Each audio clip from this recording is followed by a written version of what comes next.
Hello, Leo Sun sign and Leo Ascendant. This is your forecast for July 2016. And this month starts out with you having the Sun, Venus, and Mercury in your 12th house. The 12th house is home to the sign Pisces. And quite frankly, this is a month where you're really meant to slow down at least a little bit and tap into spirit energy, for lack of a better way to say this, to trust your instincts, to listen to your intuition, to make more time for what I call sacred alone time.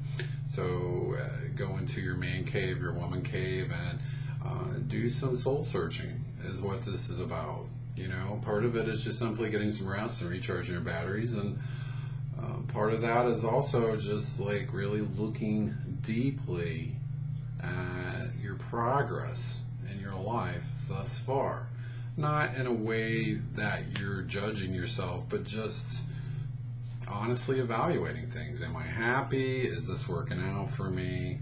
If I'm not happy or it's not working out, how can things be better? So it's also about editing your plans. But a lot of it, yeah, I mean, there's always some analytical stuff going on, but this is more, what do I feel I need to do? Not with, instead of what's the safe thing to do, you know, or the smart thing to do, what is my gut telling me? So listen to your gut more this month, okay? And be more disciplined with it, with your spiritual path, meditating and journaling, things like that. Now, July 3rd, the Sun makes a trine aspect to Neptune. Neptune's in the 8th house, so not to repeat myself here too much, but you got a lot of water energy here, which indicates very spiritual stuff going on. A very real opportunity for you to come up with some great ideas to push yourself forward in life, to free yourself from obstacles, but it is indeed going to require you to slow down and listen. Listen to your higher self. Meditate. Listen to spirit. Again, trust yourself. Trust your gut. If you happen to be artistic and creative, this is an amazing energy that's going to help you to be very spontaneous, and if you can just flow with it, your creative ideas are going to be off the charts powerful. Okay. Now there's going to be a new, a new moon in the 12th house on July 4th, and in the 12th house, I would definitely say that this is an ideal period for you to be paying attention to your instincts once again, paying attention to your dreams, journaling, listening to yourself. Okay, you are the expert on you. No one else is the expert on what you should do and what's the best path for you, but you're learning to trust yourself if you don't already.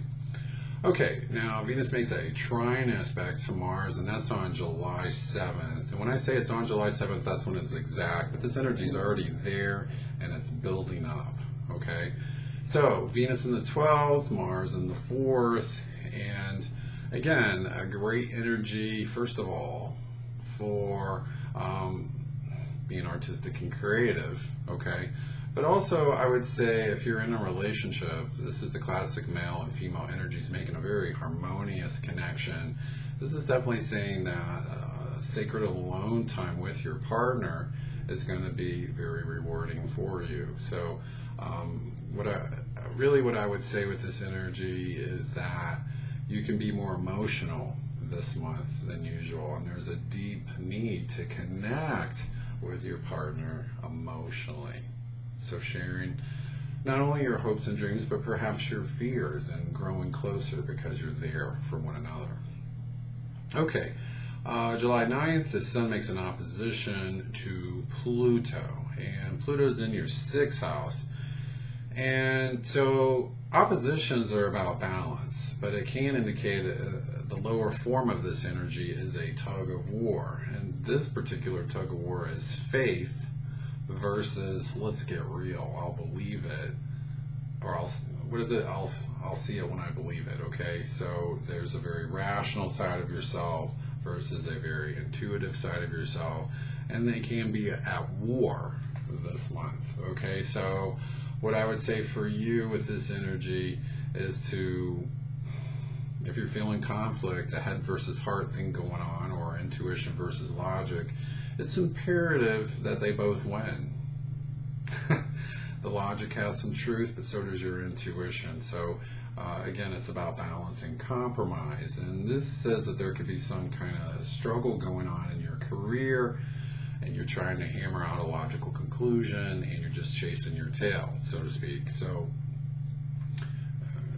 this chart's kind of lopsided toward, okay, you've tried to figure things out logically, what's going on intuitively. But again, it's a system of checks and balances, so don't just strictly trust your gut.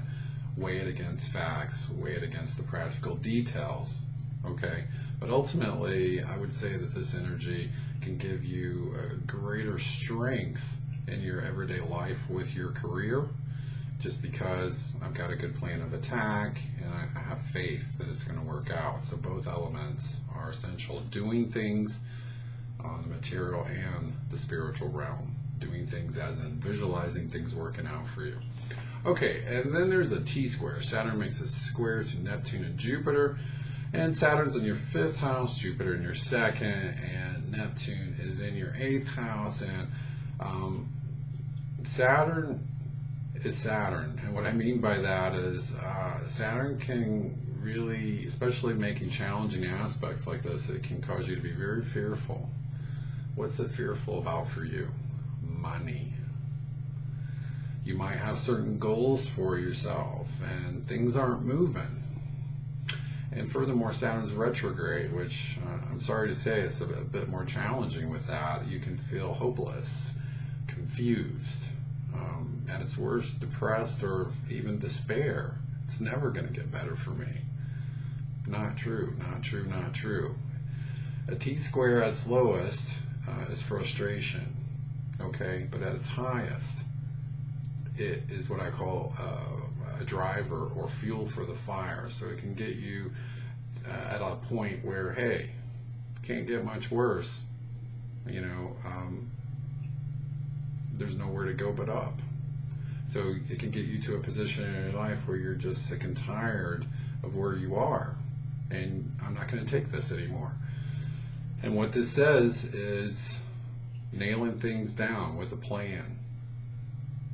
Coming up with some clarity, doing what you need to do in a very disciplined manner. So working through confusion, finding hope and inspiration, coming up with a plan, and being disciplined with it. Even if it looks like it's never going to work, you're meant to work through fear and be courageous now, okay? This energy is going to be going on and intensifying until July 20th. Then it'll get a little bit better after that. Slowly but surely, much better. But the first part of this month, you're working through financial issues. Not to say that money won't be coming in or anything like that. I just see you having a lot of fears. Okay, and then you have a full moon on July 19th, and that's in your 6th house. So there can be, at a low point or lower path, there can be a crisis with your work. It can be with your health too, 6th house stuff. Higher path, a breakthrough in your work or with your health, okay? Can be a little bit of both, all right? So with that being said, that concludes your forecast for July. And this has been a basic forecast that I do, and if you'd like something more comprehensive, please contact me and I can do a consultation that is much more in-depth, that talks about things in a way that is much more detailed and helps me to show you how you can be much more successful, much more confident, and ultimately a lot happier. And with that, I'm also going to look at a forecast for where you are and what cycle of your life you're in and where you're headed. And also, if you like the video, please hit the like button and subscribe. And with that said, I hope you have a great month, and I'll talk to you next month. Bye-bye.